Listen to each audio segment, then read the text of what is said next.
Welcome back to my YouTube channel Vaishnavi pre education classes. Friends, जैसा आप लोग देख रहे हैं कि आज हम आपको राजा रवि वर्मा के बारे में बिल्कुल फुल डिटेल आपकी मास्टर वीडियो दे रहे हैं। और ये मास्टर वीडियो आप कोई भी एग्ज़ाम दे दीजिएगा, टीजीटी हो, पीजीटी हो, एलटी ग्रेड हो, कोई भी आप एग्ज़ाम दे दीजिएगा आर्ट सब्जेक्ट से, अगर राजा रवि वर्मा ये टॉपिक आपके एग्ज़ाम के लिए है तो यहाँ से बाहर क्वेश्चन नहीं जाएगा। ठीक है, पूरी गारंटी है, क्योंकि यहाँ जो हम आपको पढ़ाने वाले हैं वो बिल्कुल से A to Z, जन्म से लेकर मृत्यु तक का पूरा जीवन वृत्तांत पढ़ाएंगे।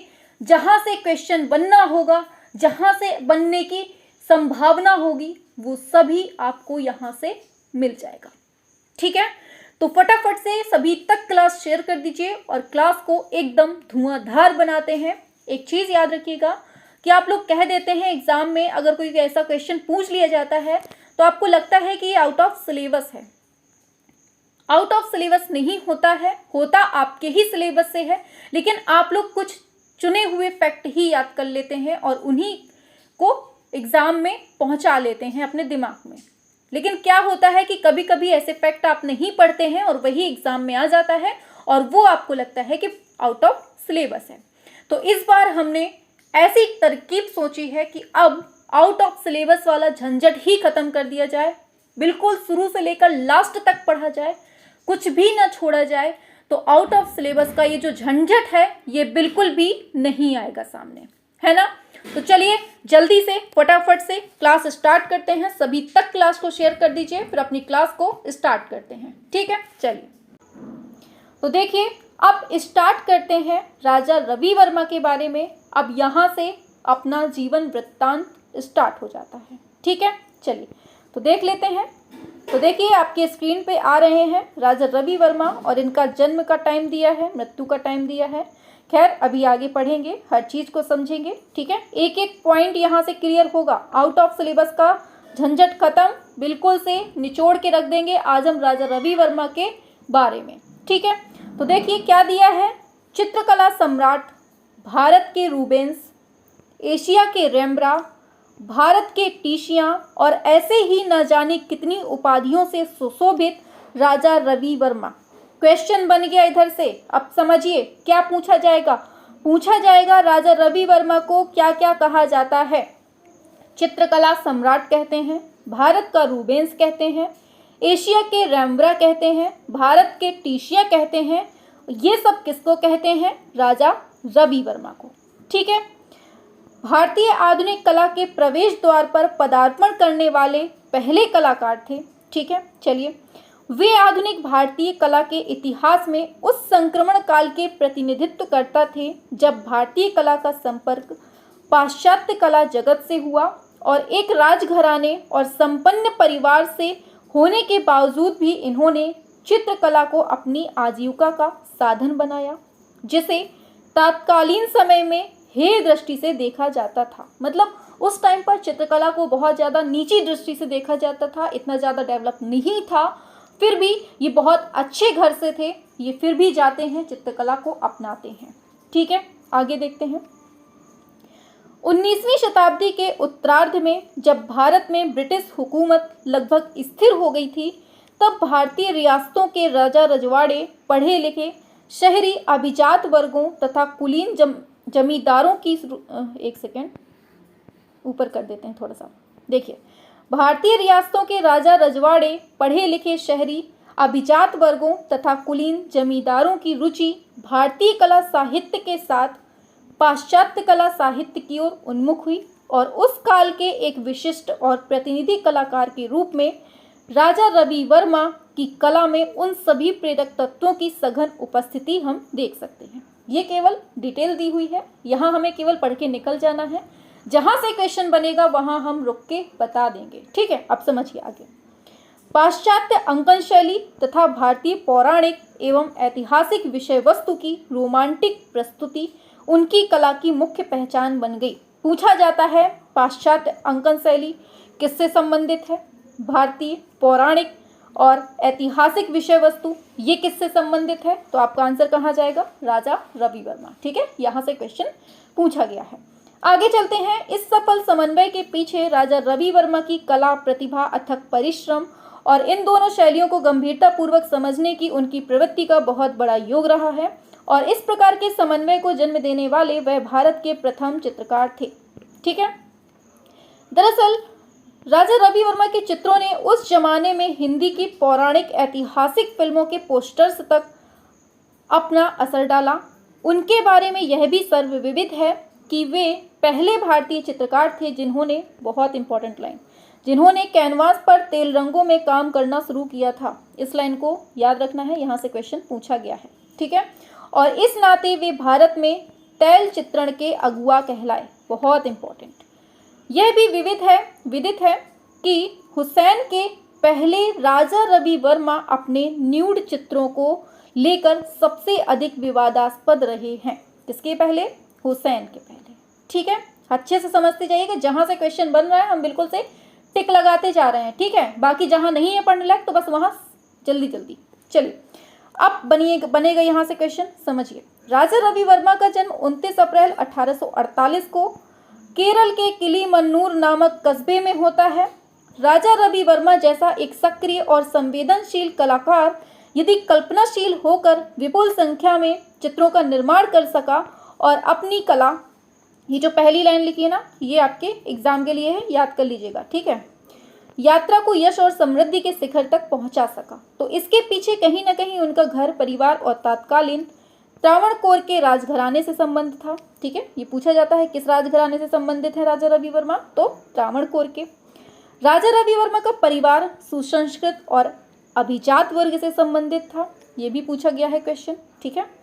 कला एवं साहित्य के क्षेत्र में काफी आगे था। उनकी माँ मकईरम तिरुनाल उमा अंबाबाई थम्पुरट्टी स्वयं एक कथकली कवयित्री व चित्रकार रही थी। ये लाइन बहुत पूछी जाती है, याद रखना है। इन्होंने मणि प्रवालम जैसी विख्यात पुस्तक की रचना की है। ये भी पूछा गया क्वेश्चन है, इंपॉर्टेंट है।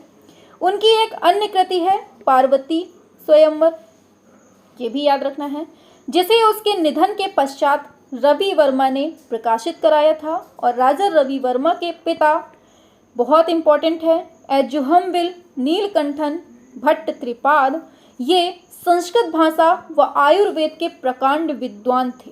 ठीक है। हर चीज़ को बहुत अच्छे से पढ़ना है, जहाँ से क्वेश्चन निकल रहा है उसको बिल्कुल से रटते हुए चलना है। ठीक है। टाइम पास नहीं करेंगे, बिल्कुल भी टाइम वेस्ट नहीं करेंगे, सीधे पॉइंट टू पॉइंट चलेंगे। मतलब पॉइंट टू पॉइंट कैसे, पूरी थ्योरी में हमें पॉइंट टू पॉइंट देखना है, कहाँ से हमें क्वेश्चन मिल रहे हैं। क्लास को शेयर जरूर करना है। थोड़ी सी भी अगर हमारी मेहनत दिख रही है कि हम अच्छे से पढ़ा रहे हैं आपको, तो आपको शेयर जरूर करना है। ठीक है। आगे, राजा रवि वर्मा 4 भाई बहन थे, जिनमें से सबसे छोटी बहन कौन थी? मंगलाबाई थम्पुरट्टी। आगे ऊपर कर देते हैं। सबसे छोटी बहन मंगलाबाई थम्पुरट्टी जहां नृत्य कला में प्रवीण रही, वहीं शबीह अंकन के लिए भी बेजोड़ थी। किसके लिए? नृत्य कला और शबीह अंकन के लिए। मंगलाबाई कालिदास की कृतियों के आधार पर कई अनुकृतियां तैयार की इन्होंने। और अन्य दोनों भाइयों में से गोदा वर्मा, इनका जन्म 1854 में होता है, और राज वर्मा 1860 में होता है। ये वर्ष 1866 ईस्वी में 18 वर्ष की आयु में राजा रवि वर्मा का विवाह जो है किससे होता है? त्रावणकोर के एक अन्य प्रमुख जागीर मावेल्लिकारा के, एक सेकेंड ऊपर कर देते हैं थोड़ा सा, हाँ चलिए, मावेल्लिकारा के शाही घराने की 12 वर्षीय भागीरथी बाई के साथ होता है। किसका जन्म? राजा रवि वर्मा का जन्म इनके साथ होता है। ठीक है। इन्हें औपचारिक रूप से पुरुरुति नाल भागीरथी बाई थम्पुरट्टी के रूप में भी जाना जाता है। किसको? भागीरथी बाई को। ठीक है। आगे चलकर इस दंपत्ति को 5 संतानों का सुख प्राप्त हुआ, जिसमें से 2 पुत्र थे, 3 पुत्रियां थीं। राजा रवि वर्मा की शादी किससे हुई? भागीरथी बाई से। उनके 5 बच्चे हो गए। ठीक है। तरक्की में थे। 5 बच्चे हुए, जिनमें से 2 पुत्र थे, 3 पुत्रियां थीं। उनके बड़े पुत्र केरल वर्मा थे। 1876 में जन्म होता है। ये अत्यंत आध्यात्मिक स्वभाव के थे और वे जीवन पर्यंत अविवाहित रहते हैं। ठीक है। छोटे पुत्र राम वर्मा थे। 1879 में जन्म होता है। इनको अपने पिता की कलात्मक प्रतिभा विरासत में मिली थी और इन्होंने मुंबई के जे स्कूल ऑफ आर्ट्स में कला की पढ़ाई की थी। और इनका विवाह त्रावणकोर के अंतिम दीवान PGN उन्नीथन की बहन गौरी कुंजम्मा से हुआ और वे 7 बच्चों के पिता बने। देख रहे हैं कितने बच्चों के? 7 बच्चों के पिता। रवि वर्मा और भागीरथी बाई की तीनों पुत्रियों में महाप्रभा अम्मा, जो कि राजा रवि वर्मा के 2 प्रसिद्ध चित्रों में अंकित हैं, पूछा गया है कितने चित्रों में अंकित हैं? 2 चित्रों में। और दूसरी है उमा अम्मा, ये वर्मा की माँ के नाम पर रखा गया है, और चेरिया पोछम्मा, ये तीनों इनकी पुत्रियां थीं। ठीक है, समझ में आ गया। अब चलते हैं आगे। राजा रवि वर्मा की प्रतिभा की पहचान पहली बार उनके चाचा राजा राज वर्मा, जो कि तंजौर शैली के प्रमुख चित्रकार थे, इन्होंने की थी। और एक दफ़ा राजवर्मा राजभवन की दीवार पर तंजौर शैली में भगवान विष्णु का चित्र बना रहे थे और बीच में थोड़ी देर के लिए काम छोड़कर उन्हें अन्यत्र जाना पड़ा। और इसी बीच 14 वर्षीय रवि वर्मा ने न केवल उस चित्र को पूर्ण कर दिया, बल्कि चित्र के नीचे विष्णु के वाहन गरुड़ का भी चित्र अंकित कर दिया। इस प्रकार गरुड़ारूढ़ विष्णु का रूप सद गया।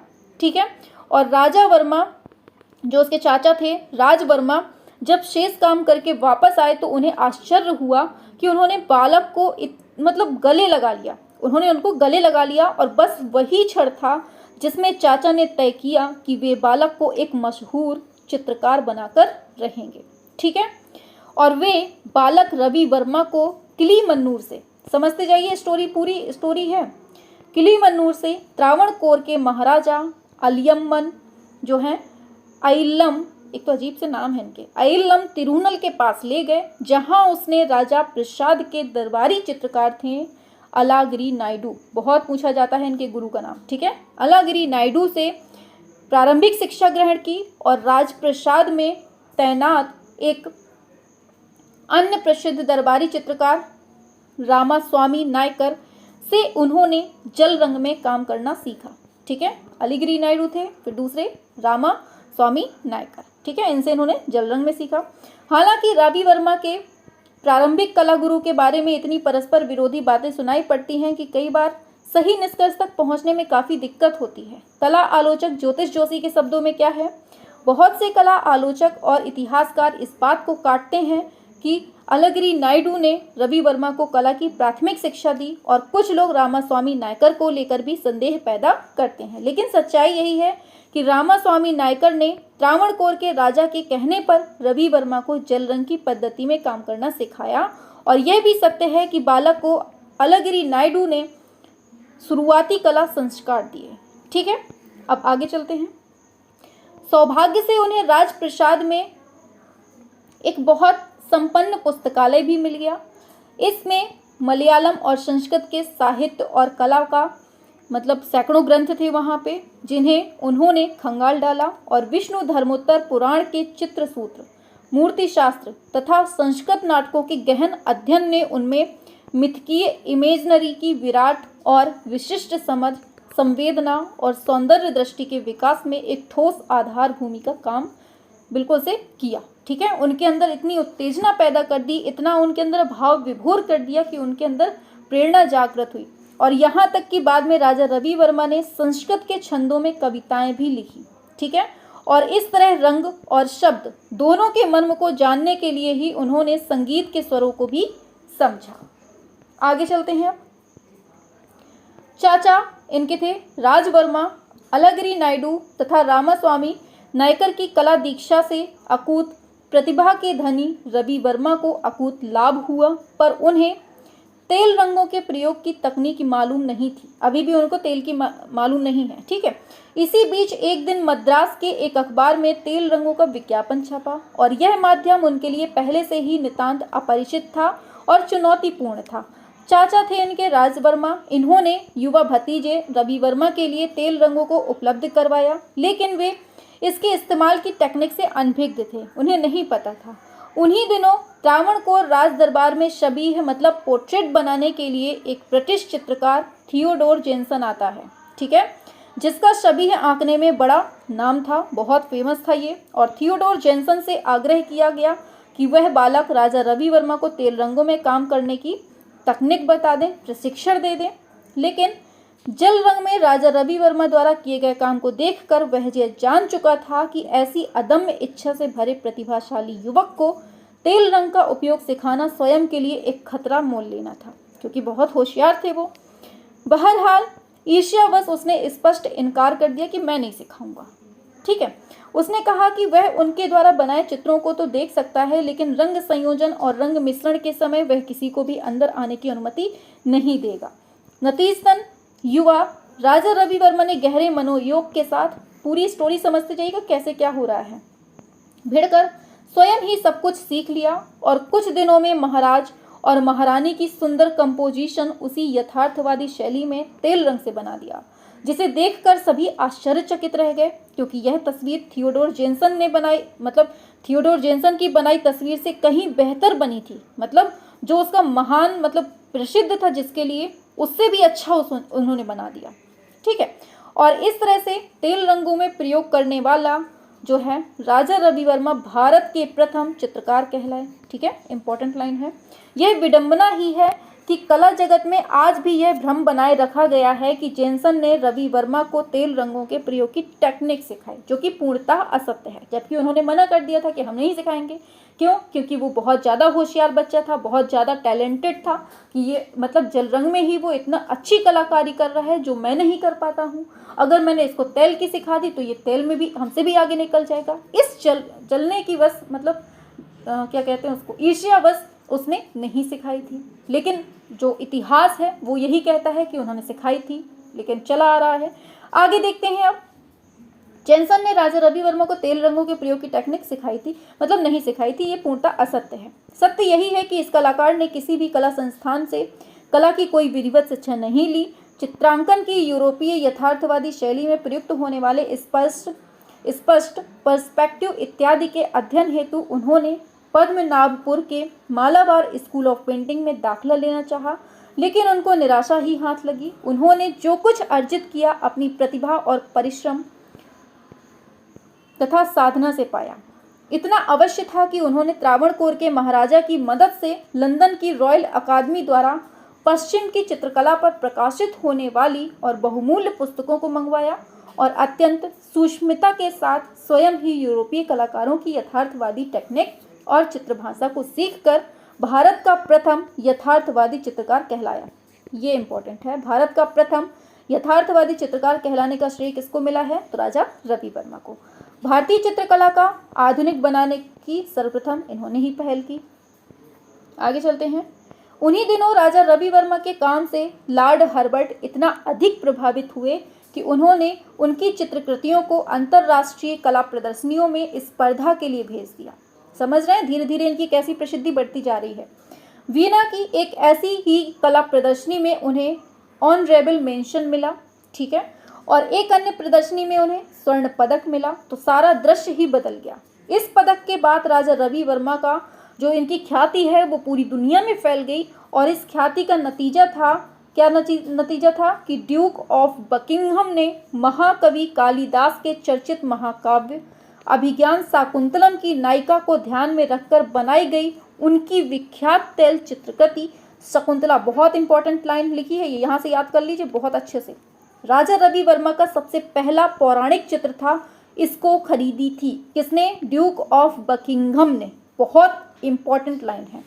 तब के समय में इन्होंने इसका मूल्य 50,000 रुपये दिया था। अब समझ लीजिए कि इतनी पुरानी बात है, तब 50,000 रुपये कितने ज़्यादा होते थे। आज के टाइम पे ही 50,000 रुपये किसी से मांग दो तो ऐसी तैसी हो जाती है। 50,000 चीज़ की कुछ खरीद ही नहीं सकते हम। मोबाइल भी नहीं हम लोग इतना ज़्यादा महंगा खरीद पाते हैं आज के टाइम पे, और उस टाइम पर उन्होंने एक पेंटिंग खरीदी थी 50,000 रुपये में।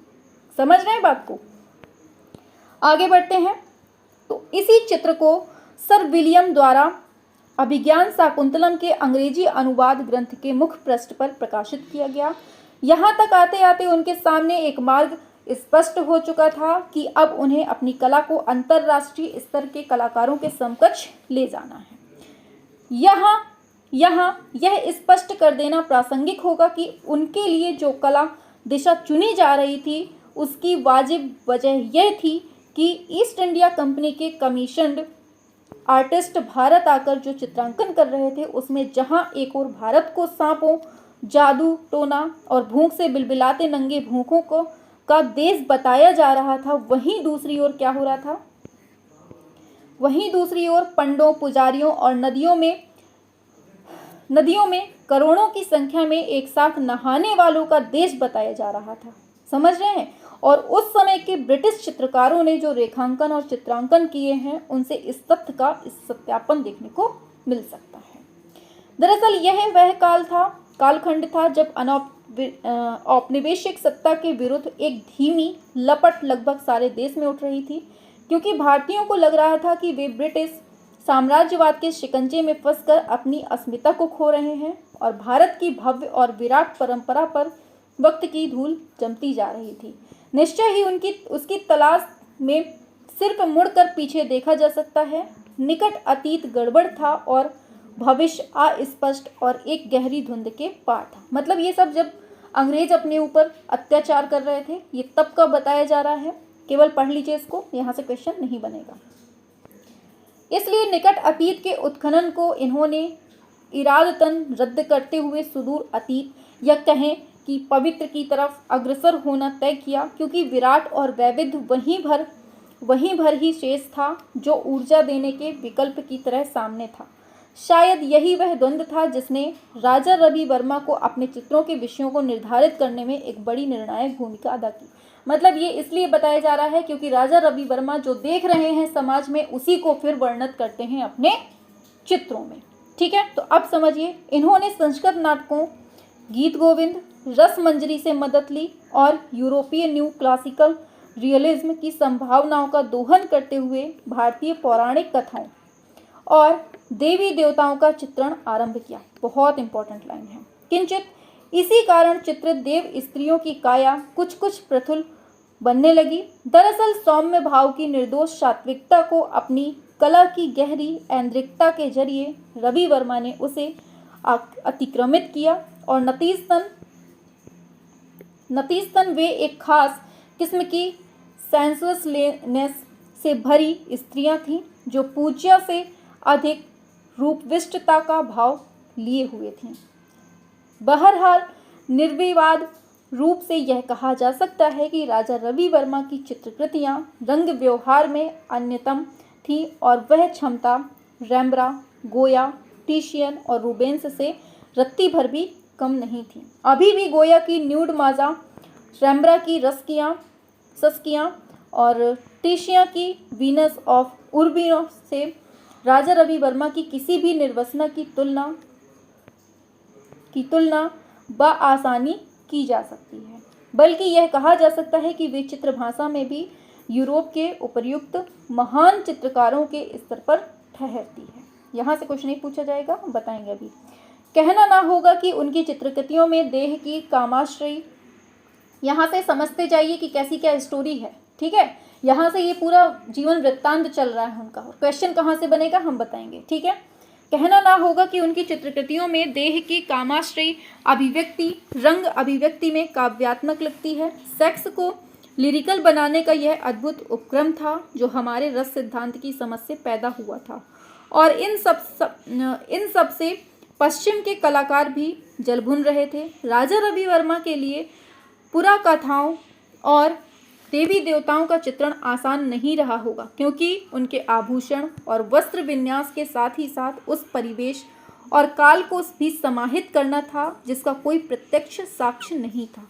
राजा रवि वर्मा ने महाराष्ट्रियन 9 गज की साड़ी, बहुत इंपॉर्टेंट है, 9 गज की साड़ी को देवियों का परिधान बनाया तो तत्कालीन कला आलोचकों ने राजा रवि वर्मा की बहुत आक्रामकता के साथ आलोचना की थी। उनका तर्क था कि क्या तब ऐसे वस्त्र और परिधान संभव थे। फिर साड़ी के साथ चित्रण में एक ऐसी स्थानीयता भी आ रही थी जिससे मिथकीय पात्रों और चरित्रों की भौगोलिकता है उसकी संदिग्ध और संकटग्रस्त होने लगी थी। राजा रवि वर्मा ने बसंत सेना नामक चित्र में 9 गज साड़ी को पहली बार ऐसा रूप दिया था। बहुत इंपॉर्टेंट है किसमें? बसंत सेना चित्र में, कि धीरे धीरे वह भारतीय स्त्री की सर्वदेशीय पोशाक बन गई। बाद में इसी उल्टे पल्ले वाली साड़ी को रविंद्रनाथ टैगोर की भाभी ज्ञाननंदिनी ने पहनकर सर्व स्वीकृत बना दिया।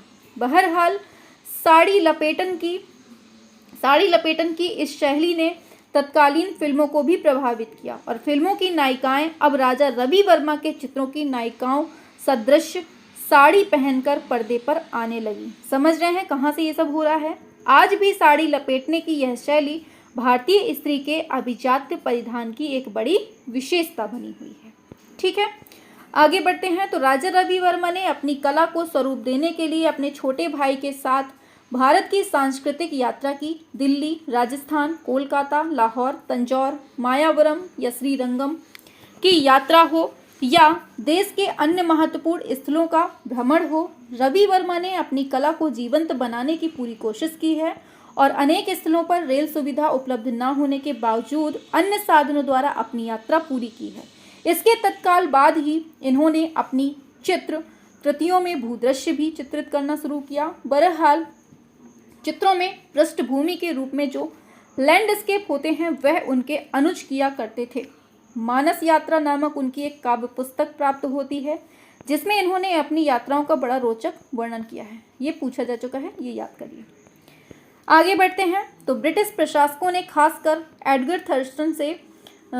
एडगर थर्स्टन ने राजा रवि वर्मा के कैरियर को आगे बढ़ाने में महत्वपूर्ण भूमिका निभाई। इसके अलावा 1873 में चेन्नई चित्रशाला के अधिष्ठाता चेसमट त्रावणकोर पधारे। यहाँ वे राजा रवि वर्मा के चित्रों से अत्यधिक प्रभावित हुए और चेसमट ने राजा रवि वर्मा को चेन्नई कला प्रदर्शनी के लिए चित्र बनाने का अनुरोध किया। लाइन इंपॉर्टेंट है। अथक परिश्रम से राजा रवि वर्मा ने मुलप्पू चूटिया नायर स्त्री, मतलब चमेली के हार से बालों को गूंथी हुई नायर स्त्री है, ये शीर्षक से चित्र बनाया था और 1873 ईस्वी में मद्रास के गवर्नर लॉर्ड हॉबार्ट इन्होंने इनके संरक्षण में मद्रास में आयोजित चित्र प्रदर्शनी में राजा रवि वर्मा ने इस चित्र के साथ पहली बार भाग लिया था। बहुत इंपॉर्टेंट लाइन है, ठीक है। और प्रदर्शनी में इस चित्र को प्रथम स्थान मिला था और उन्हें 25 वर्ष की उम्र में गवर्नर का स्वर्ण पदक प्राप्त हुआ। बहुत इंपॉर्टेंट है, 25 वर्ष में। आगे बढ़ते हैं। तो राजा रवि वर्मा की धूम मच गई और वह कला के क्षेत्र में अनवरत प्रगति करते हुए उनके उल्लेखनीय स्थान बनाते चले गए। ठीक है, आगे बढ़ते हैं। आगे है सन 1875 ईस्वी में भारत की राजकीय यात्रा पर आए ड्यूक ऑफ एडिनबर्ग, जो आगे चलकर किंग एडवर्ड बने। इनको राजा रवि वर्मा के 2 चित्र भेंट किए गए। तो चित्रों को देखकर इन्होंने आश्चर्य प्रकट किया कि एक भारतीय चित्रकार जिसने इंग्लैंड में चित्रकला की कभी शिक्षा नहीं प्राप्त की है, वह अंग्रेज चित्रकारों की तरह के इतने उत्कृष्ट चित्र कैसे बना लेता है। उन्होंने राजा रवि वर्मा से विशेष रूप से भेंट करने की इच्छा प्रकट की और जब वे रवि वर्मा से मिले तो उन्होंने आसन से उठकर उनका सम्मान किया और यह एक विशेष सम्मान था। सही बात है, जो अपने ऊपर शासन कर रहे हैं वो हम लोगों का सम्मान करने लगे तो वो बहुत बड़ी बात हो जाती है। उन्होंने अपने शासित देश के किसी चित्रकार के प्रति प्रदर्शित किया और 1880 ईस्वी में पूना कला प्रदर्शनी में राजा रवि वर्मा द्वारा 1879 में तेल माध्यम में निर्मित सीता वनवास, बहुत इंपॉर्टेंट है, इस चित्र को महाराजा गायकवाड़ ने स्वर्ण पदक से सम्मानित किया। इसके साथ ही उन्हें मद्रास के गवर्नर, अंग्रेज अधिकारियों व राजा महाराजाओं के लिए चित्र बनाने के आमंत्रण मिलने लगे। 1881 में बड़ोदरा के अलंकरण समारोह में उन्हें महाराजा राज परिवार के सदस्यों, ब्रिटिश रेजिडेंट और जो माधवराव हैं इनकी शबीह बनाने के लिए आमंत्रित किया और 1888 ईस्वी में दीवान शेषसैया ने टी माधवराव के जरिए राजा रवि वर्मा को बड़ौदा के महाराजा सयाजी राव से मिलवाया और महाराजा के लिए उन्होंने 1888 ईस्वी में रामायण महाभारत विषयक 14 चित्र, नल दमयंती, शांतनु और मत्स्यगंधी, शांतनु और गंगा, राधा और माधव, विश्वामित्र और मेनका, बालक भरत और सिंह, विश्वामित्र और मेनका, हंस दमयंती, कंसमाया, श्री कृष्ण का जन्म, श्री कृष्ण और यशोदा, सीता का वनवास, अर्जुन और सुभद्रा, हरिश्चंद्र और तारामती का निर्माण किया। और 1891 में ये चित्र बड़ौदा महाराज के राजमहल में प्रतिष्ठित हुए और तब से आज तक इसी महल में प्रतिष्ठित हैं। ये जितने भी आपको चित्र देखने को मिले हैं बहुत इंपॉर्टेंट हैं, ठीक है, इनको अच्छे से याद कर लीजिए। इन चित्रों के निर्माण से पहले राजा रवि वर्मा ने 2 वर्ष तक वाराणसी, दिल्ली, इलाहाबाद और आगरा इन शहरों का भ्रमण किया और वहाँ की वेशभूषा, आकृति और वातावरण इत्यादि का गहन अध्ययन किया। तब जाकर कहीं उन्होंने अपने इन पौराणिक पात्रों की रचना की थी, ठीक है। उनसे प्रभावित होकर स्वामी विवेकानंद ने world religion Congress of Chicago 1893 में उनकी चित्र कृतियाँ प्रदर्शनार्थ मंगवाई, जिनमें मालावार सुंदरी 1899 का है, लो पापा आ रहे हैं 1893 का है, मुस्लिम वनिता का स्नान, वधु विवाह की वेदी की ओर, दक्षिण भारत के कुरवर, सहोदरी का स्मरण, कुएं के निकट, बम्बई की नायिका, प्रतिरक्षा तथा निराशादायक वार्ता आदि 10 चित्रों को प्रदर्शनी में रखा गया और इस प्रदर्शनी में उन्हें 2 पदक प्रदान किए गए। बहुत इंपॉर्टेंट है ये सभी, जितना भी आपको पढ़ाया जा रहा है ना, बिल्कुल निचोड़ है। आप लोग बाद में ये ना कह सकें कि आउट ऑफ सिलेबस आया था, ठीक है। सिर्फ इसीलिए हम ये बिल्कुल से रामायण आपके सामने रख रहे हैं पूरी, ठीक है। और जिसको रामायण वास्तव में रामायण ही लग रही है ना, वो कुछ नहीं कर सकता है। हम पूरा ये जो पढ़ा रहे हैं ना, ये इसीलिए पढ़ा रहे हैं कि आपको क्वेश्चन बाहर नहीं जाने पाए। तो अच्छे से पढ़िएगा और थोड़ी सी भी लग रही हो कि हाँ मैम मेहनत कर रही हैं हमारे लिए, तो प्लीज़ क्लास को शेयर जरूर कर दीजिएगा, ठीक है। सभी तक क्लास शेयर कर दीजिएगा जिससे कि सभी लोग अच्छे से पढ़ लें, ठीक है। यह सामान्य बात नहीं है कि राजा रवि वर्मा को भारत का रूबेंस, एशिया का रेम्ब्रा इत्यादि कहा जाने लगा। हालांकि रूबेंस और रेम्ब्रा को भी उतनी ख्याति न मिली होगी जितनी कि राजा रवि वर्मा को मिली और अमरता तो इस कलाकार की चिरसंगिनी बन गई। राजा रवि वर्मा के चित्रों पर विशेषकर पौराणिक आख्यानों पर तत्कालीन पारसी थिएटरों का प्रभाव पड़ा है, ये भी इम्पोर्टेंट है। उनके चित्रों में चित्रित पात्रों के हाव भाव और मुद्राओं पर यह नाटकीयता पूरी तरह से हावी रही जो दर्शकों को अपनी ओर आकर्षित करती थी। इसी तथ्य को डॉक्टर आनंद कुमार स्वामी ने लक्ष्य करते हुए कहा है कि राजा रवि वर्मा के चित्रों पर नाटकीय प्रभाव है और यही आरोप गोइज ने भी लगाया था। यह सत्य भी है कि उन दिनों बड़े बड़े शहरों के पारसी थिएटरों में राजा हरिश्चंद्र, भक्त प्रहलाद और रुक्मणी हरण, शकुंतला व लवकुश जैसे पौराणिक विषयों पर नाटक खेले जाते थे। ऐसे नाटक जनता में बड़े लोकप्रिय थे और उनके अदाकार आजकल के फिल्मी सुपरस्टार की तरह ही नामचीन होते थे। कहा जाता है, आगे करते हैं, कहा जाता है कि उस जमाने की गौहर और जौहर नाम की 2 पारसी रंगमंच की अभिनेत्रियों की खूबसूरती, अदा और यथार्थपरक भंगिमाओं को राजा रवि वर्मा ने अपने पात्रों में बखूबी उकेरा और उनकी तुलिका पर केरल की रंगमंच परंपरा कथकली का भी प्रभाव पड़ा है। आगे, राजा रवि वर्मा 4 बजे सुबह उठकर अपने चित्र बनाते थे। प्रकाश और छाया के सूक्ष्म अध्ययन और आकलन के लिए यह समय सर्वाधिक उपयुक्त था। इसमें अंधेरे की विदाई और उजिरे का दबा पांव आगमन हुआ करता था। उनकी कृतियां धीरे धीरे पूरे विश्व में लोकप्रिय होने लगी, जबकि भारतीय कला जगत उन्हें निरंतर निरस्त करता रहा। उनकी कला दृष्टि राजपूत और मुगल के मिश्रण से निथर कर बनी बंगाल शैली को ठेस पहुंचा रही थी। उन्होंने शांतनु, मत्स्यगंधा, नल दमयंती, श्री कृष्ण देव की, अर्जुन सुभद्रा और विश्वामित्र मेनका जैसे जो चित्र बनाए हैं, इसमें उन्होंने स्त्री देह का भारतीय कला दृष्टि के परंपरागत ढांचे में बहुत शाइस्तगी से एक नया ही सौंदर्य शास्त्र रचा। लेकिन उन्हें भीतर ही भीतर कहीं ना कहीं यह बात सता रही थी कि कलाकार और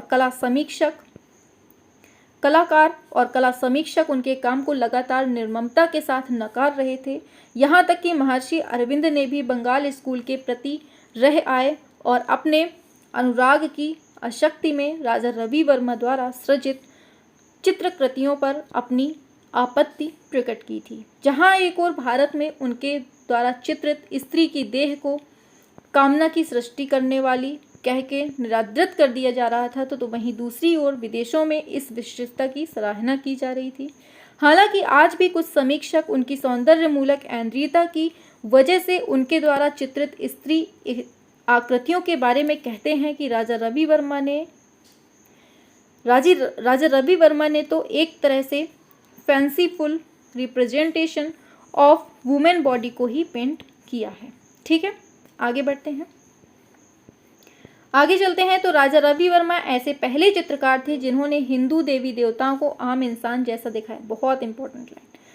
आज हम फोटो, पोस्टर, कैलेंडर आदि में सरस्वती, लक्ष्मी, दुर्गा, राधा, कृष्ण इन सब की तस्वीरें देखते हैं। वे ज़्यादातर राजा रवि वर्मा की कल्पना शक्ति की ही उपज हैं और उनके सबसे मशहूर चित्रों में सरस्वती और लक्ष्मी के चित्र घर घर में पूजे जा रहे हैं। भले ही पूजने वालों को इसका पता ना हो या ना हो, किसी कलाकार के लिए इसकी बड़ी उपलब्धि और क्या हो सकती है। हालांकि उन्होंने देवी देवताओं और अन्य विषयों के चित्र भले ही उच्च कोटि के न बनाए हों, लेकिन उनके चित्रों ने एक समय समाज की चित्र भूख को मिटाया था। और यह भी याद करने वाली बात है कि राजा रवि वर्मा का उदय इस काल में हुआ था जब मिनिएचर चित्र मतलब लघु चित्र पूरी तरह से उतार पर थे। आगे, कंपनी स्कूल के कामों में कुछ विशेष नहीं रह गया था। प्रसिद्ध कला समीक्षक प्रयाग शुक्ल आलोचनात्मक रूप से कहते हैं कि राजा रवि वर्मा को जो लोग यह श्रेय देते हैं कि उन्होंने पहली बार भारतीय पौराणिक ऐतिहासिक प्रसंगों और देवी देवताओं पर चित्रों की रचना की और उनकी बोधमय आकृतियां गढ़ी, वे निश्चय ही गलती पर हैं। राजा रवि वर्मा का महत्व इस बात में नहीं है, कौन नहीं जानता कि मिनिएचर चित्रों में इस सभी विषयों पर अत्यंत कलात्मक सृजन बहुत पहले ही किया जा चुका था। राजा रवि वर्मा ने केवल इतना भर दिया कि पौराणिक ऐतिहासिक पात्रों को एक आदम कर आकार दिया और इस आकार को दैविक न बनाकर सहज मानवीय रूप दिया।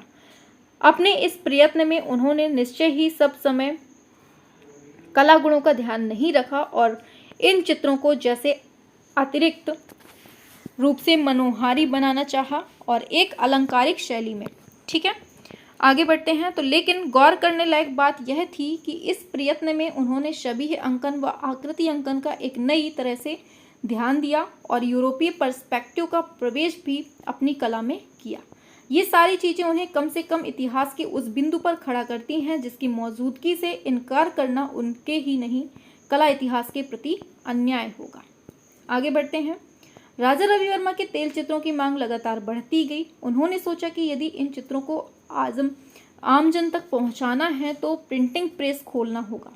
इस मुद्दे पर महाराजा बड़ौदा पहले ही राजा रवि वर्मा को प्रेस खोलने का सुझाव दे चुके थे। इसके लिए 1894 ईस्वी में मुंबई के घाटकों पर, बहुत इंपॉर्टेंट है, इन्होंने अपनी पहली ओलियोग्राफी प्रेस की स्थापना करते हैं और कहते हैं कि इसके लिए उन्होंने जर्मनी के 4 टेक्नीशियन जो वहाँ के टेक्नीशियन थे इनकी मदद ली थी और प्रेस के लिए आवश्यक कलपुर्जे भी जर्मनी से ही मंगवाए थे। उनके लिए एनग्रेविंग का काम घुंडीराज गोविंद, जो बाद में दादा साहब फाल्के के नाम से जाने गए, ये किया करते थे और प्रेस से छपने वाला उनका पहला चित्र था शकुंतला का जन्म। बहुत इंपॉर्टेंट है।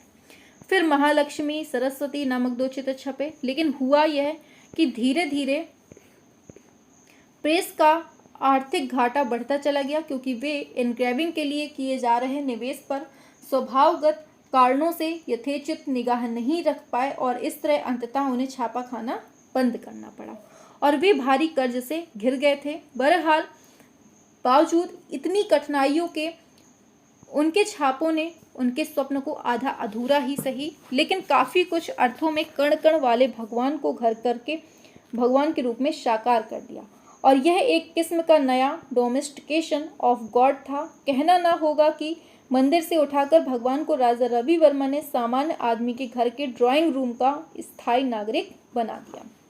सारे देवी देवता घर के सदस्य की तरह भारतीय घरों में दाखिल हो गए। उनके द्वारा बनाए गए चित्रों में ईश्वर अपने ईश्वरत्व से कुछ कम और मनुष्यत्व से कुछ ऊपर हो गए थे। उनके इसी प्रोलिफिक प्रोडक्शन से हमारे यहाँ कैलेंडर कला का जन्म हुआ और वे भारत में कैलेंडर कला के जन्मदाता कहलाए। ठीक है, ये सारे क्वेश्चंस बनते हैं एग्जाम में। काफ़ी देर से बोल रहे हैं, थोड़ा सा गले में प्रॉब्लम होने लगी है। चलिए कोऑपरेट करिएगा, आगे चलते हैं। राजा रवि वर्मा को लेकर जहाँ तक एक और भारतीय कला जगत में अस्वीकृति बढ़ रही थी। ठीक इसके दूसरी ओर सामान्य जनता के बीच वे उतने ही अधिक स्वीकृत होते जा रहे थे। उनकी कला को ईस्ट इंडिया कंपनी भी पसंद नहीं कर रही थी, खासकर जब उन्होंने महाराणा प्रताप, शिवाजी और बाल गंगाधर तिलक के व्यक्ति चित्र बनाए थे। तो वहाँ के जो तत्कालीन औपनिवेशिक सत्ता के खिलाफ लड़ रहे आंदोलनकारी थे, इनके बीच सम्मानजनक दृष्टि से देखे जाने लगे थे और अंग्रेजों को लगने लगा था कि यह आदमी पराधीन मुल्क के अतीत के प्रति लोगों में आदम्य रागात्मक उन्माद पैदा कर रहा है, जो एक तरह से प्रेत को साक्षात करना है। प्रकारांतर से यह देश में चल रहे तत्कालीन स्वदेशी आंदोलन का कलाजन्य समर्थन था। राजा रवि वर्मा के चित्र आज संसार के अनेक संग्रहालयों एवं कला दीर्घाओं में सम्मानपूर्ण स्थान प्राप्त किए हुए हैं। उनके सर्वाधिक 43 चित्र केरल के तिरुवनंतपुरम में स्थित श्री चित्रा आर्ट गैलरी, बहुत इंपॉर्टेंट है, 1935 में स्थापित होती है, इसमें प्रदर्शित है, जिसमें शकुंतला का अपने प्रेमी राजा दुष्यंत को कांटा निकालने के बहाने मुड़कर देखना ये है। और शकुंतला लुक ऑफ लव 1895 का है, कैनवास पर तेल में। दमयंती हंस से बात करती हुई, ग्वालिन श्री राम शिव धनुष तोड़ते हुए, द्रौपदी और सिंगिका, रावण का सीता हरण, विराट सभा में द्रौपदी, मोहिनी और रुक्मांगद फर्स्ट, मोहिनी और रुक्मांगद सेकेंड, ये जो है ये काफ़ी प्रसिद्ध हैं। ये सब किसके हैं? राजा रवि वर्मा के। ठीक है, अब आप लोग सोच लीजिए कितना शॉर्ट में पढ़ लेते हैं आप लोग, है ना। और क्वेश्चन यहीं कहीं से आ जाता है और आपको लगता है कि आउट ऑफ सिलेबस हो गया है। राष्ट्रीय आधुनिक कला संग्रहालय नई दिल्ली में संग्रहित उनके उल्लेखनीय चित्रों में चांदनी रात में महिला 1880 का है, एक महिला का व्यक्ति चित्र 1893, मोहिनी झूले पर 1896 ओलियोग्राफ में है, हंस दमयंती ओलियोग्राफ में है, बालिका हाथ में हुक्का व झाड़ू लिए हुए कैनवास पर तेल रंग से, एक भद्र पुरुष का रूप चित्र कैनवास पर तेल रंग से, मंदोदरी, राधा, दूत वेश में कृष्ण, विश्वामित्र और मेनका थर्ड, ये सब प्रमुख हैं। ठीक है, सलार जंग संग्रहालय हैदराबाद में सुरक्षित इनके चित्रों में निराशाजनक समाचार, चोरी का साक्षात्कार, केरला सौंदर्य तथा अपहृत समागम, ये सब प्रमुख देखने को मिलते हैं। इस कलाकार के अन्य जो प्रमुख चित्र हैं उनको देख लीजिए, बहुत इंपॉर्टेंट है। ठीक है, छोड़ना नहीं है क्लास को।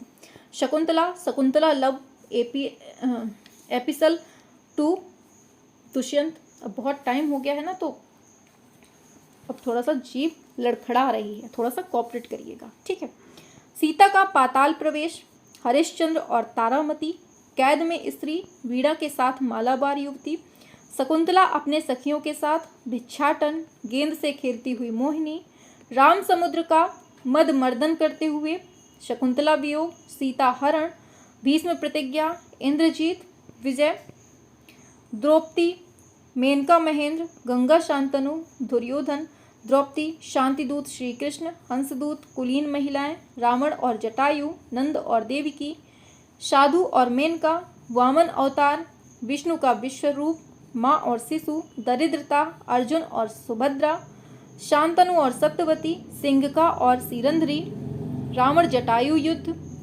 महिला फल पकड़े हुए, जिप्सी, संगीतकारों की गैलेक्सी, पंखा झलती महिला, तिलोत्मा, इंद्रजीत की विजय, श्री षणमुख सुब्रमण्यम स्वामी, पक्षी दूत, वामन अवतार, सेवानिवृत्त सिपाही, उदयपुर का किला, भिक्षुणी, ये सब इनके चित्रों में आते हैं। ठीक है, ये जो आप चित्र देख रहे हैं ये भिक्षुणी का चित्र है। ये भिक्षुणी का चित्र है, बनाया है तेल रंग में और राजा रवि वर्मा ने।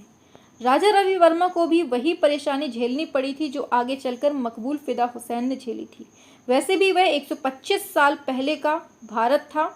उन पर आरोप लगे थे कि उन्होंने उर्वशी और रंगा जैसी कई अप्सराओं की अर्धनग्न चित्र बनाए। कई लोगों ने इसे हिंदू धर्म का अपमान माना। उन पर देश में कई जगह वर्षों तक मुकदमे चले। इससे रवि वर्मा को काफ़ी आर्थिक नुकसान उठाना पड़ा।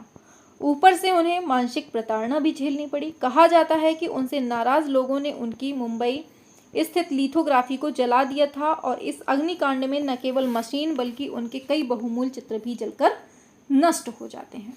और राजा रवि वर्मा पर यह भी आरोप लगाया गया कि सरस्वती और लक्ष्मी जैसी कई हिंदू देवी देवताओं के चेहरे पर उनकी प्रेमिका सुगंधा और सुगनी बाई से मिलते हैं। लो चलिए, असल में राजा रवि वर्मा अपने कई चित्र और पोर्ट्रेट के लिए सुगंधा की सहायता लिया करते थे। सुगंधा को एक वेश्या की लड़की बताया जाता है और हिंदू कट्टरपंथियों ने इसे भी लेकर उन पर हिंदू धर्म को अपवित्र करने का आरोप लगाया और उनके ऊपर मुकदमा कर दिया था। कला आलोचकों का मानना है कि राजा रवि वर्मा ने धर्म का सहारा लेकर अपनी कला चमकाई। उनके मुताबिक बेशक उनके चित्र यथार्थपरक एवं सुंदर होते थे, लेकिन लोकप्रिय इसलिए हुए कि वे धार्मिक और मिथकीय पात्र थे जो पहले से ही भारतीय जनमानस में मशहूर थे। अवनींद्रनाथ टैगोर तो राजा रवि वर्मा को चित्रकार मानने से इनकार कर दिए, क्योंकि उनके अनुसार वे यूरोपीय तकनीक में चित्र बनाते थे जिसमें मौलिकता की कमी होती थी। एक कला समीक्षक की दृष्टि से यदि मैं राजा रवि वर्मा के चित्रों की समीक्षात्मक आलोचना करूं तो सही मायने में राजा रवि वर्मा का मूल्यांकन ही उचित ढंग से नहीं किया गया। उनके प्रति भेदभाव वाला रवैया अपनाकर अधिकतर कलाकारों व समीक्षकों ने उनकी नाटकीय उपेक्षा ही की। प्रत्येक कलाकार में खूबियां होती हैं तो कुछ कमियां भी होती हैं, लेकिन ऐसा कभी नहीं होता कि किसी कलाकार में सिर्फ खामियां ही खामियां हो और खूबी एक ना हो। रवि वर्मा भी खूबियों को नकार समूचे तौर पर उन्हें अस्वीकृत कर देना स्पष्टता उनके प्रति अन्याय है। राजा रवि वर्मा के सर्वप्रथम आलोचक डॉक्टर आनंद कुमार स्वामी थे। उनके बारे में आनंद कुमार स्वामी ने कहा था, पवित्र और बहुत इंपॉर्टेंट लाइन है, इसको थोड़ा सा अच्छे से पढ़ लीजिए। पवित्र और पौराणिक विषयों को चित्रित करने में राजा रवि वर्मा ने गंभीर त्रुटियां की हैं। उनके चित्रों में नाटकीय निर्धारण और कल्पना शक्ति का अभाव है और उनमें भारतीयता की भावना नहीं है। डॉक्टर आनंद कुमार स्वामी का यह कथन बंगाल शैली के समर्थक कला समीक्षकों व चित्रकारों के लिए एक अमर वाक्य सा बन गया। इस कथन की अपने अपने ढंग से व्याख्या करते हुए प्रत्येक ने रवि वर्मा पर एक ऐसे भी आरोप मढ़े। इन सभी के अनुसार रवि वर्मा अतीतकालीन भारतीय कला आदर्शों की गौरवशाली परंपरा से अनभिज्ञ रहे। उन्होंने विदेशी चित्रशैली का अनुकरण किया, उनके साथ उन्होंने अभिव्यक्ति की विदेशी कल्पनात्मक प्रणालियों को भी अपनाया और पौराणिक देवी देवताओं के चित्र साधारण मनुष्यों से देवत्वहीन और पवित्र आध्यात्मिकता से परे बताया। उन्होंने देवी देवताओं को प्राकृत जन की आंख से देखा, जो एक दोष है, शालीनता नहीं। सत्वहीन और कला परातंत्र के द्योतक यूरोपीय कला आदर्शों को ही अंत तक अपने चित्रों में प्रश्रय दिया और फिर भी यूरोपीय कला के सर्वोत्तम रूप में बैठने में वे अक्षम रहे। इन सभी आरोपों में मूल तत्व एक ही है कि राजा रवि वर्मा ने भारत के अतीत की राजपूत, मुगल और पहाड़ी शैली के आदर्शों को नहीं अपनाया। और राजा रवि वर्मा पर इस तरह के आरोप लगाने वाले यह भूल जाते हैं कि कला युग सापेक्ष होती है। प्रत्येक कला और उसके कलाकार का मूल्यांकन उस युग के परिप्रेक्ष्य में किया जाता है, न कि उससे परे रखकर। देखा जाए तो रवि वर्मा भारत के पहले चित्रकार थे जिन्होंने भारतीय एवं यूरोपीय शैली का उचित समन्वय कर एक नई यथार्थपरक कला को जन्म दिया। और अवनींद्रनाथ टैगोर के नेतृत्व में बंगाल शैली इसी यूरोपीय शैली के प्रतिरोध के कारण अस्तित्व में आई थी। फलतः बंगाल शैली को रवि वर्मा का प्रतिरोध करना ही था, क्योंकि बंगाल शैली रवि वर्मा का प्रतिरोध किए बिना यूरोपीय शैली के भारत में बढ़ते प्रभाव को रोक नहीं सकती थी और इसे रोके बिना बंगाल शैली अपने तथाकथित भारतीयता और स्वदेशी के उद्देश्य को आगे नहीं बढ़ा सकती थी, जिसे वह अपना आधार बनाकर चली थी। उसके लिए रवि वर्मा और उनकी कला का विरोध करना अनिवार्य था और यही उसने किया। डॉक्टर नैन भटनागर व डॉक्टर जगदीश चंद्रकेश के अनुसार वास्तविकता तो यह है कि राजा रवि वर्मा ने अपने काल में जो कला दी वही उस कला के लिए उपयुक्त थी, क्योंकि प्रत्येक कला अपने काल के अनुरूप मोड़ लेती है और विकसित होती है। अतः यह कहना कि रवि वर्मा ने भारतीय कला के आदर्शों को नहीं अपनाया, युग सत्य को नकारा है। क्या ये आलोचक यह जानते थे कि रवि वर्मा 19वीं शताब्दी में जबकि भारतीयता पराभूत हो चुकी थी। कलाएं सड़कों पर मारी मारी फिर रही थीं। कलकत्ता और पटना के बाजारों में अंग्रेज प्राचीन कला शैलियों के चित्रों की भौड़ी नकलें सस्ते दामों में कराकर ले जा रहे थे और कंपनी शैली प्रसार पा चुकी थी। ऐसे समय में क्या राजा रवि वर्मा प्राचीन शैलियों के चित्र बनाते रहते? जो लोग राजा रवि वर्मा के चित्रों में खामियां खोजते हैं, क्या उन्हें बंगाल शैली के चित्रों में कोई दोष नहीं दिखाई देता? यदि रवि वर्मा ने यूरोपीय तैल रंग की टेक्निक अपनाई, तो क्या बंगाल शैली के कलाकारों ने जापान की प्रक्षालन विधि मतलब वॉश टेक्निक और इंग्लैंड के बने न्यूटन विंसन के जल रंग नहीं अपनाए? सही बात लिखी है ना? क्या कारण है कि जापानी प्रक्षालन प्रविधि और इंग्लैंड के जल रंग यहाँ तक कि कॉर्टरेज पेपर भी अपनाकर बंगाल शैली मौलिक बनी है और रवि वर्मा की शैली यूरोपीय तकनीक को अपनाकर विदेशी झूठन हो गई? यह तर्क कि बंगाल शैली के चित्रकारों ने सारे संसार की कलाओं को, अन्य तत्वों को अपने आप में आत्मसात कर लिया, अपना बना लिया और उसने प्रवीणता प्राप्त कर ली, जबकि इसके विपरीत रवि वर्मा के लिए यह कहना कि उन्होंने यूरोपीय शैली की तकनीक का अंधानुकरण किया और जीवन भर उसी में काम करने के बाद भी दक्षता प्राप्त नहीं कर पाए, क्या एक निराधार और विद्वेषपूर्ण आरोप नहीं है? ये ताज्जुब की बात है। 18 मई 19 क्या लिखा है? हाँ, ताज्जुब की बात है 18 मई 1993 को जब राष्ट्रीय संग्रहालय नई दिल्ली ने राजा रवि वर्मा के चित्रों की एक बड़ी प्रदर्शनी लगाई, तो हुसैन समेत कई उन्हीं के कुछ समकालीन कलाकार थे। इन्होंने कहा था कि राजा रवि वर्मा को मानो अतिरिक्त महत्व दिया जा रहा है और उनके पुनर्मूल्यांकन के बहाने उनकी प्रशंसा में जो कुछ कहा जा रहा है वह थोथा है। इन कलाकारों के वक्तव्य में एक ध्वनि यह भी निकलती है कि राजा रवि वर्मा दरअसल इतने बड़े कलाकार नहीं थे जितना कि उन्हें बताया जा रहा था। जानकारी के लिए आपको बता दूं कि यह वही हुसैन थे जिन्होंने रवि वर्मा के 50 सालों बाद ठीक ऐसा काम करके सुर्खियां बटोरी थी। आगे, बहरहाल विभिन्न कला आलोचकों में उनके काम को लेकर चाहे जितना मतभेद रहा हो, किंतु हकीकत यह है कि राजा रवि वर्मा ने अपने समकालीन और परवर्ती चित्रकारों को बड़ी गहराई से प्रभावित किया और अवनींद्रनाथ टैगोर स्वयं राजा रवि वर्मा के प्रशंसक थे और रवि वर्मा का प्रभाव आंशिक रूप से अवनींद्रनाथ और नंदलाल बोस के प्रारंभिक चित्रों पर भी रहा है। और रवि वर्मा जब कलकत्ता आए थे तो अवनींद्रनाथ ने भी उनसे भेंट की थी और अवनींद्रनाथ उस समय तरुणावस्था में थे और वे अपने चित्रकार जीवन के प्रारंभिक दौर से गुजर रहे थे। रवि वर्मा ने कलकत्ता में ठाकुर परिवार का आतिथ्य ग्रहण किया था और उस समय उन्होंने अवनींद्रनाथ के कुछ प्रारंभिक पौराणिक चित्र देखे थे और उनकी सराहना की थी। अवनींद्रनाथ की भांति नंदलाल बोस ने भी अपने कुछ प्रारंभिक चित्रों में राजा रवि वर्मा के प्रभाव को ग्रहण किया और महाश्वेता शीर्षक उनका एक प्रारंभिक चित्र राजा रवि वर्मा के प्रभाव से स्पष्टता प्रभावित है। राजा रवि वर्मा से प्रभावित अन्य चित्रकारों में वामपद बंदोपाध्याय, हेमन मजूमदार, यामिनी प्रकाश गांगुली सभी बंगाल के चित्रकार और एरुक्षा पेस्तनजी, वुमनजी, M.F.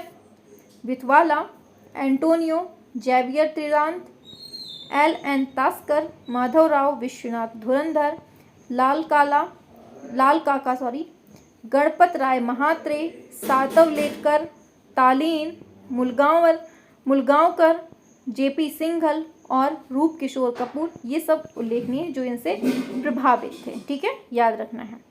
आगे बढ़ते हैं। उम्र के आखिरी वर्षों में वे अपने ख्याति के चरम पर पहुंच गए थे। वे घंटों एक जगह खड़े होकर दिन रात काम करते थे। इस श्रम से उनके देह को तोड़ना शुरू कर दिया था। इस बीच उन्हें तब के राज रोग कहे जाने वाले मधुमेह ने घेर लिया और वे थकने लगे। उन्हें विदेशों से कई आमंत्रण आए, लेकिन समुद्र यात्रा न करने वाली उस पुरानी अवधारणा के चलते उन्होंने तमाम आमंत्रण ठुकरा दिए। वे देश में ही रहकर दुनिया भर का हो जाना चाहते थे। शायद वे सोचते थे कि अपनी जड़ों को अपनी ही मिट्टी में धंसे रहना चाहिए। इस उम्र तक वे वास्तव में ही बिना किसी तरह का राजमुकुट धारण किए राजा हो चुके थे। इनकी 2 पोतियां राजघराने में ब्याह कर राजरानियां बन चुकी थीं। वे सेतु लक्ष्मी को बहुत प्यार करते थे, जो उनकी छोटी पोती थी। रावण द्वारा सीता का हरण के चित्र में उन्होंने सीता की मुखाकृति अपनी इस छोटी पोती की छवि से ली थी। ठीक है। प्रभु जोशी के शब्दों में उन्होंने कहा था कि उन्हें कहाँ पता है कि यह जीवन का आखिरी दिन है। उनका सहायक विली नायक तमाम रंगों और तूलिका को करीने से जमा हुआ था और सामने खाली कैनवास था। यह वह घड़ी थी जब अंधेरे को विदा होना था और रोशनी को दाखिल होना था। वे चित्र के विषय पर विचार करते हुए बैठे थे। बाहर उनके 60 साल पूरे हो जाने वाले उत्सव की तैयारियां चल रही थी। इसी बेला में 2 अक्टूबर 1906 ईस्वी को मृत्यु रानी ने उन्हें अपने आगोश में ले लिया और मृत्यु ने उनसे कहा होगा, लो चलो, अब चलो, बहुत कर लिया। अब तुम जीवन में किए जाने वाले काम से ज़्यादा उन्होंने हजारों ईश्वर बनाए थे, लेकिन उस वक्त उसकी मदद में एक भी अवतार नहीं आया और मृत्यु उन्हें चुपचाप अपने साथ लेकर चली गई। हम भारतीय चाहे याद करें या न करें, लेकिन ईश्वर उन्हें जरूर याद करेगा। ईश्वर जब तक जिंदा रहेगा आकाश से राजा रवि वर्मा के प्रति आभार प्रकट करता रहेगा। कला मर्मज्ञों की रेवड़ उन्हें चाहे दफन कर दे, लेकिन वे इस अमर को गढ़ते हुए स्वयं कला जगत के अनश्वर नागरिक हो चुके हैं। वे तमाम आलोचनाओं और निंदाओं से ऊपर हमेशा याद आते रहेंगे। आगे उनकी मृत्यु के 100 साल बाद 2007 में उनके द्वारा बनाई गई एक ऐतिहासिक कृति, जिसमें भारत में ब्रिटिश राज के दौरान ब्रिटेनी राज के एक उच्च अधिकारी और महाराजा की भेंट को चित्रित किया गया था। ये 1.24 मिलियन डॉलर में बिकी थी और राजा रवि वर्मा के कृतित्व और व्यक्तित्व से प्रभावित होकर कई फिल्म निर्माताओं ने उनके ऊपर फिल्म भी बनाई और फिल्म निर्माता केतन मेहता 2008 में उनके जीवन पर आधारित एक चर्चित फिल्म रंग रसिया कलर ऑफ पैशन बोलते हैं। ठीक है। और 7 नवंबर 2014 को रिलीज हुई थी। इस फिल्म में राजा रवि वर्मा की भूमिका अभिनेता रणदीप हुड्डा ने निभाई है और फिल्म की अभिनेत्री कौन थी? नंदना सेन थी। इनके अलावा निर्देशक लैलन राजेंद्र ने भी 2010 में रवि वर्मा के जीवन को रेखांकित करने वाली एक Malayalam film Makara Manju the mist of Makara बनाई और इस फिल्म में संतोष वर्मा रवि वर्मा की भूमिका में थे। आगे चेन्नई सिल्क के निदेशक शिवलिंगम ने रवि वर्मा के 11 चित्रों से सुसज्जित एक साड़ी डिजाइन करवाई थी, जिसे जनवरी 2008 में गिनीज वर्ल्ड रिकॉर्ड में सबसे महंगी साड़ी के तौर पर शामिल किया गया। बेशकीमती 12 रत्नों व धातुओं से जड़ी इस साड़ी को विवाह पट्टू कहा जाता है और इसकी कीमत 40 लाख रुपए आंकी गई है। इसमें रवि वर्मा का प्रसिद्ध चित्र लेडी म्यूजिक भी सुसज्जित है। साड़ी का वजन 8 किलोग्राम है और इसे निर्मित होने में लगभग 1 साल का समय लगा था। महाराष्ट्र स्टेट बोर्ड की मराठी पाठ्य पुस्तक में अपूर्व भेंट नामक एक अध्याय रंजीत देसाई द्वारा लिखित उपन्यास राजा रवि वर्मा से उद्धृत है। तो देखिए, राजा रवि वर्मा के बारे में जितना भी पूरा हमने जीवन वृत्तांत आपके सामने रख दिया बिना सांस लिए हुए। बहुत जल्दी स्पीड में बोले हैं तो बीच में कुछ अक्षर यहाँ वहाँ भी हुए हैं। ठीक है, आप समझ सकते हैं। कंटिन्यू किसी चीज़ को बोलना बिना रुके हुए एक साथ बोलते चले जाना बहुत बड़ी बात होती है। और चलिए, क्लास पसंद तो आई ना? अच्छा, हमें कमेंट में ये बता दीजिएगा कि क्या ऐसे ही सभी कलाकारों को लेके आए, हम ऐसे ही डिटेल में सारे कलाकार लेके आए। स्टार्टिंग में तो बहुत ज़्यादा एनर्जेटिक थे, लेकिन लास्ट में आते आते बहुत ज़्यादा, मतलब अभी भी एनर्जी है, लेकिन जो पहले थी उससे थोड़ा सा लो है ना? तो सभी तक क्लास शेयर जरूर कर दीजिएगा और कमेंट में ज़रूर बता दीजिएगा कि क्या आपको ऐसी ही क्लास चाहिए। क्योंकि देखिए, एक चीज़ याद रखिए कि आपके एग्ज़ाम में कुछ भी आ सकता है। अगर उसमें राजा रवि वर्मा लिखा हुआ है, मेंशन है, तो उसके अंदर कुछ भी आ सकता है। ठीक है, कुछ भी। तो बस ये वीडियो वही है जिसमें कुछ भी आ सकता है का मतलब सब कुछ है। अब यहाँ से कुछ भी आ जाए आपके एग्ज़ाम में आपसे बन जाएगा। ठीक है, चलिए फिर क्लास ऑफ करते हैं। उम्मीद है बहुत अच्छे से समझ में आया है और आप लोग थोड़ी थोड़ी से होशियार होते जा रहे हैं क्लास से। ठीक है चलिए क्लास ऑफ करते हैं। कमेंट में ज़रूर बताइएगा कि क्लास पसंद आई कि नहीं आई, ऐसी ही और चाहिए या फिर आप लोग पहले से ही होशियार हैं। ठीक है, चलिए फिर क्लास ऑफ करते हैं। Tata bye bye, good night, सो जाइए।